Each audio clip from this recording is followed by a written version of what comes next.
ఎంత లెక్కలు పోయినా శ్రీశైలం కనుక. సరే శ్రీశైలం పోదాం బాయ్. పదం పండి భయపడమంటే ఏం పోయింది. ఎంతసేపు పట్టింది శ్రీశైలం? ఇవాళ పోలేం.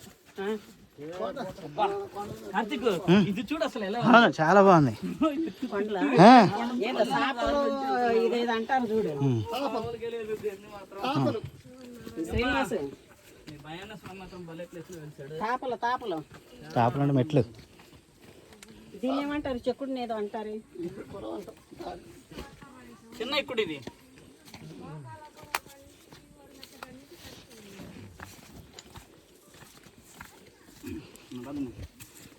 శ్రీనివాసు గనక అన్న మనల్ని శ్రీశైలం తీసుకుపోతాడంట. ఏ సైడ్ నుంచి అండి? ఇటు నుంచే. వెళ్దామా?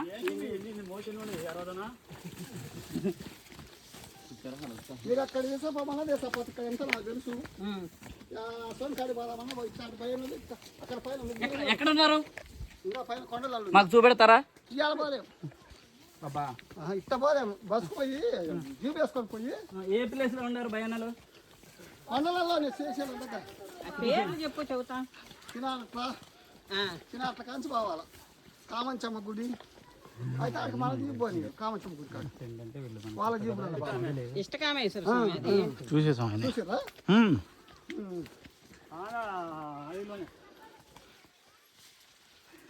పనే పదండి ఫస్ట్ గానే ఈ గుచ్చుకుంటాయి. దర్శనాలు చూసానండి. దద్దనాల కోనేరు అవన్నీ చూసుకొని వచ్చాం. నిన్న నిన్న నిన్న చూసి రాత్రికి మీ ఊరు వచ్చేసాం. అటు పోతే ఆంజనేయ స్వామి కానించి ఇంకా పైకి పోతే ఇంకొక ఆంజనేయ స్వామి ఉంది. ఇంకా పైన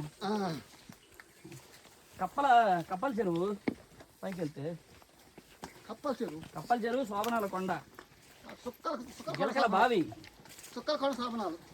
అదేలే ఆయన శోభనాల కొండ అన్నాడు, నువ్వేమో చుక్కల కొండ శోభనాలు. మీరు అట్ట పోయి రాకల్లా చెట్లే పోయినరా చెరువు చెట్లకి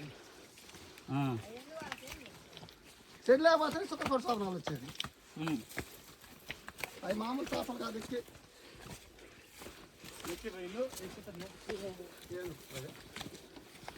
వావ్ బాబా